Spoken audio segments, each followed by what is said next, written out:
ഈശോ മിശിഹായ്ക്ക് സ്തുതിയായിരിക്കട്ടെ. പ്രിയ സഹോദര സഹോദരി, നിനക്ക് നല്ല ഒരു ദിവസം നേരെയായി. ഞാൻ ഈശോയോട് ചേർന്ന് നിൽക്കുക. ഈ ഈശോ നിന്റെ ജീവിതത്തെ സമർത്ഥമായിട്ട് അനുഗ്രഹിക്കട്ടെ.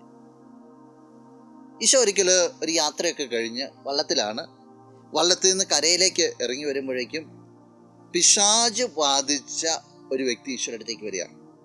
വചനം ഇപ്രകാരം പറയുക, മർക്കോസിന്റെ സുവിശേഷം 5-ാം അധ്യായം 2-ാം വാക്യം.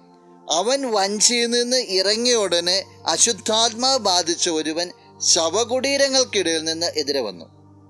അവൻ ശവകുടീരങ്ങൾക്കിടയിലാണ് ജീവിച്ചിരുന്നത്. പിന്നീടുള്ള വചനങ്ങൾ പറയുന്നുണ്ട്, ചങ്ങല കൊണ്ടുപോലും ബന്ധിച്ചിടുവാനായിട്ട് സാധിച്ചില്ല. ദൈവത്തിൽ നിന്ന് അകന്ന ഒരു വ്യക്തി ആരും വസിക്കുവാനായിട്ട് ആഗ്രഹിക്കാത്ത ഒരു സ്ഥലത്ത് സ്ഥിരതാമസമാക്കിയിരിക്കുക. അവന് ബന്ധിച്ചിടാൻ പോലും പറ്റുന്നില്ല. അവന് ഒരു അഴുക്ക് ജീവിതം അവന് ആ ഒരു അവസ്ഥയിലാണ്. കാരണം എന്താ?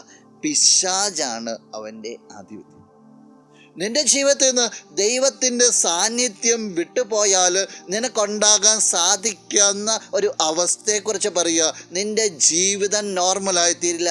മാനുഷികമായ തലങ്ങളിൽ നിന്ന് നാശത്തിൻ്റെ ഒരു തലത്തേക്ക്, അല്ലെങ്കിൽ ആരും വെറുക്കുന്ന ഒരു തലത്തേക്ക് നിന്റെ ജീവിതം കടന്നു പോകും.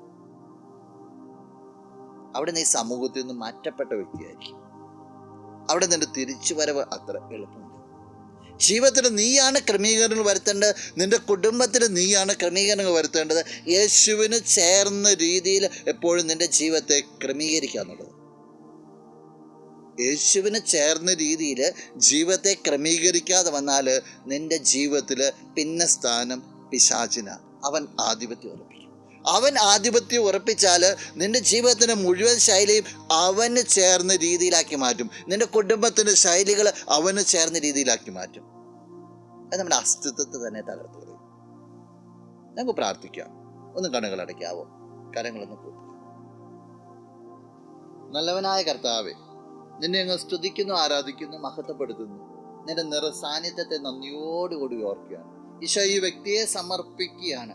ഈശോയെ, നിന്റെ നാമത്തിലുള്ള വ്യക്തിയായിരിക്കുക. നിന്നിൽ നിന്നാണല്ലോ ഈ വ്യക്തി ജീവിതം ആരംഭിച്ചിരിക്കുക. എപ്പോഴും നിന്നോട് ചേർന്ന് നിൽക്കുവാൻ, തിന്മയുടെ യാതൊരുവിധ സ്വാധീനത്തിലും പെടാതെ നിന്നോട് ചേർന്ന് മുന്നോട്ട് പോകുവാനായിട്ട് ഈ വ്യക്തിയെയും കുടുംബത്തെ നീ അനുഗ്രഹിക്കണം. ഇന്നത്തെ ദിവസത്തിന് വേണ്ട എല്ലാ നന്മകളും നൽകണം, ഇപ്പോഴും എപ്പോഴും എന്നേക്കും.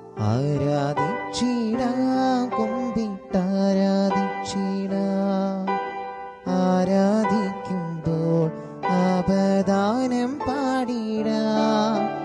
ആ പൂജിതമാ രക്ഷാനാമം